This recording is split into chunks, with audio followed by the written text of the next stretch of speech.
चरवाहा विद्यालय में पढ़े या पहलवान विद्यालय में, लेकिन इतना हमको जरूर एहसास हुआ कि देश के आज़ादी के आंदोलन के नायक का अपमान करने का इनका संस्कार हो गया। इतने सगे भाई बहन हैं, यह सवाल नहीं है। अरे आप 12 सदस्य अगर घर में हैं तो 6 की एंट्री हो गई राजनीति में। डॉक्टर भीमराव अंबेडकर ने संपत्ति बनाया था। नेताजी सुभाष चंद्र बोस, उनकी आर्मी में उनका भाई कमांडर था क्या? जो आपका भाई तेज प्रताप बगल में बैठा रहता है, पिताजी पर आपके लालू लीला सुशील मोदी जी लिखे थे, तो उस पर ना किताबा लिखिए जल्दी से। सब जमीन पर जा करके एकदम वहीं पर बैठ के लिखिएगा कि देखिए हमारे पिताजी कितना संपत्ति अर्जित किए है। न्यूज़ फॉर नेशन देख रहे हैं आप, मैं आपके साथ पल्लवी। देखिए, बिहार में अब परिवारवाद पर डाटा दिखाया जा रहा है। ऐसे में बात करेंगे, हमारे साथ बात करने के लिए जेडीयू के प्रवक्ता है नीरज जी।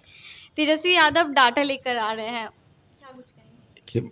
माननीय तेजस्वी यादव कहाँ पढ़े हैं मैं नहीं जानता, चरवाहा विद्यालय में पढ़े या पहलवान विद्यालय में, लेकिन इतना हमको जरूर एहसास हुआ कि देश के आज़ादी के आंदोलन के नायक का अपमान करने का इनका संस्कार हो गया। भाई परिवारवाद यह थोड़ा ही है कि परिवार के सदस्यों की संख्या कितनी है। सवाल यह है कि परिवार के कितने सदस्य राजनीति में हैं, परिवार के कितने सदस्य को राजनीति में उच्च पद मिला है, यह सवाल है। तो डॉक्टर भीमराव अंबेडकर देश के संविधान निर्माता, उनके परिवार के सदस्य राजनीति में थे? कोई संविधान सभा में था? कोई लोकसभा में था? क्या कुतर्क दे रहे हैं? इतने सगे भाई बहन हैं, यह सवाल नहीं है। अरे आप 12 सदस्य अगर घर में हैं तो 6 की एंट्री हो गई राजनीति में।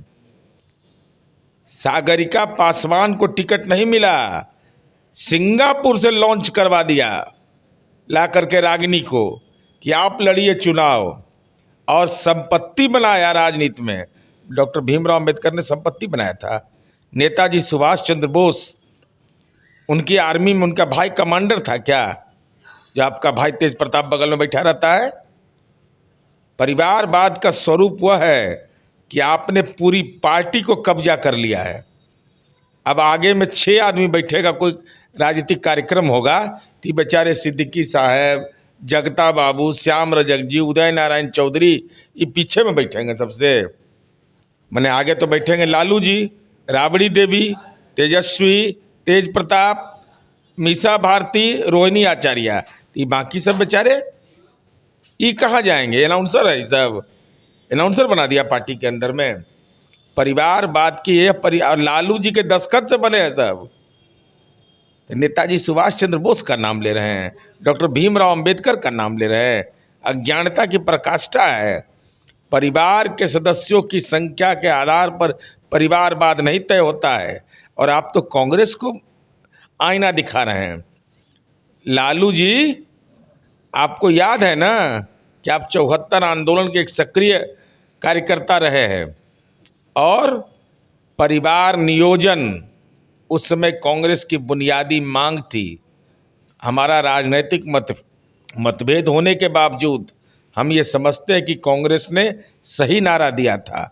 और आपको याद नहीं है, जब सरकार में हम आपको कुछ दिन के लिए नौकरी दिए थे, 17 महीना की नौकरी लोग को दिए थे ना हम लोग, तो उस समय जल जीवन हरियाली जब कार्यक्रम हुआ था, उसमें बेटियां हमारे नाटे कद की क्यों होती थी, यह रिपोर्ट उभर करके आई थी कि बाल विवाह भी एक इसका मुख्य कारक है।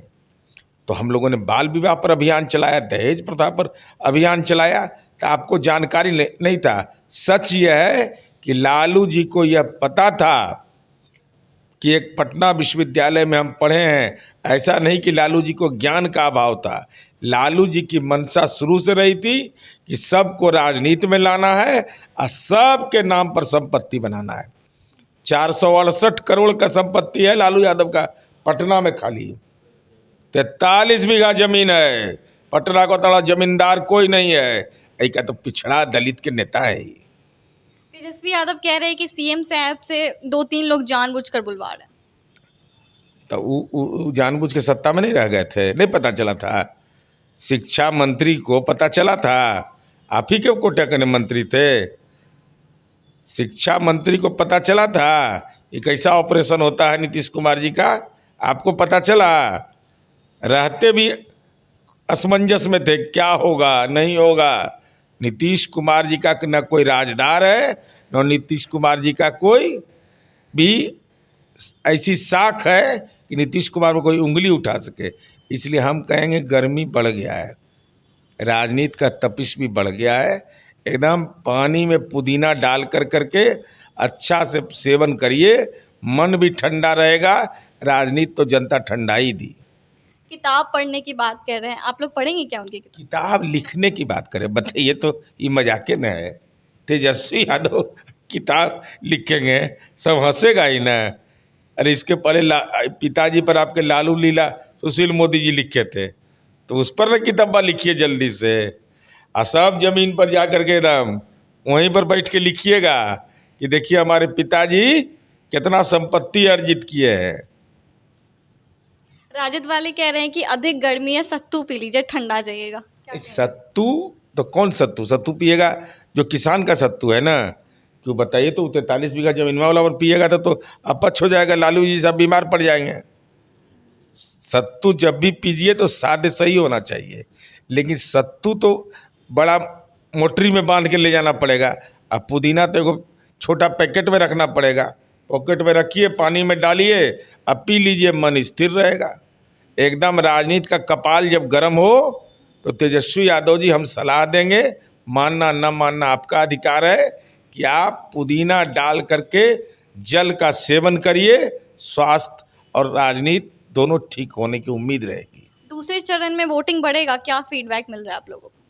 देखिए, प्रथम चरण में जिस ढंग से वोट का प्रतिशत गिरा है, ये तमाम राजनीतिक दलों को चिंता व्यक्त करनी चाहिए।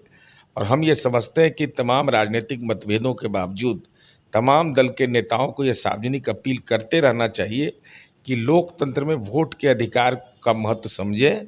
ये वोट का अधिकार अक्षुण्ण रहे, महत्वपूर्ण रहे, यह जीवन दशा को बदलता है। इसलिए हमारी उम्मीद है कि इस बार प्रतिशत बढ़ेगा। पप्पू यादव पूर्णिया से चुनाव जीत रहे हैं, ऐसे में एनडीए के लिए कितना मुश्किल होगा? जीत नहीं रहे हैं, बीमा भारती हार रही है, ये तेजस्वी यादव ने कबूल कर लिया। अब बगल में खड़ा करके अपमानित कर रहे हैं, बताइए तो। वो अति पिछड़ा की बेटी है, बगल में खड़ा कर रहा है कि कहने का मतलब है कि हार गई। और संतोष कुशवाहा 14 में भी जीते थे चुनाव, 19 में भी जीते थे और 24 में भी जीतेंगे। अभी नर्वस कर गए हैं, इसलिए हम कह रहे हैं कि पुदीना डाल के पानी में पीजिए। नर्वसनेस का वही उपाय है, पॉलिटिकली नर्वस नहीं है, मेंटली नर्वस कर गए हैं। करें तो क्या करें, अब वहीं बैठ गए हैं, तो बैठने से क्या होगा? सब कुछ लूट जाने के बाद वहाँ बैठिएगा। अब बीमा भारती का क्या अपराध हम नहीं जानते, क्या अति पिछड़ा होने के चलते उसको आपने लड़वा करके उसका राजनीतिक हलाल कर दिया? तो बिहार के अति पिछड़ा हिसाब मांगेंगे, या बीमा भारती का यह अपराध है बीमा भारती जाने कि लालू जी तो बिना उसके मुस्कुराते नहीं हैं, तो क्या वह देने में सक्षम नहीं हुई? क्या कोई ऐसा डील था? क्योंकि पॉलिटिकल डील लालू जी के यहाँ बड़ा महत्वपूर्ण होता है। देखिए, कांग्रेस पार्टी है और उसका टिकटवा बांटते हैं लालू जी। पटना साहिब के इलाका में कोई आदमी जाता नहीं कुर्ता पजामा पहन करके, सब डरा हुआ है कि लालू जी पकड़ के मंगवा लेंगे और कहेंगे लड़ो कांग्रेस से चुनाव। ठीक उम्मीदवार नहीं मिल रहा है सबको। राजनाथ सिंह आज बिहार में, क्या कुछ उम्मीद है? नहीं, हमारी उम्मीद है कि वह देश की राष्ट्रीय सुरक्षा पर, देश के शौर्य बल पर जरूर अपना मंतव्य रखेंगे। बात कर रहे थे जेडीयू के प्रवक्ता नीरज कुमार जी, इसमें आपकी क्या प्रतिक्रिया है? कमेंट बॉक्स में जरूर बताएं। ऐसी तमाम खबरें देखते रहने के लिए हमारे साथ बने रहे। न्यूज़ फॉर नेशन में आपके साथ पल्लवी वर्मा, धन्यवाद।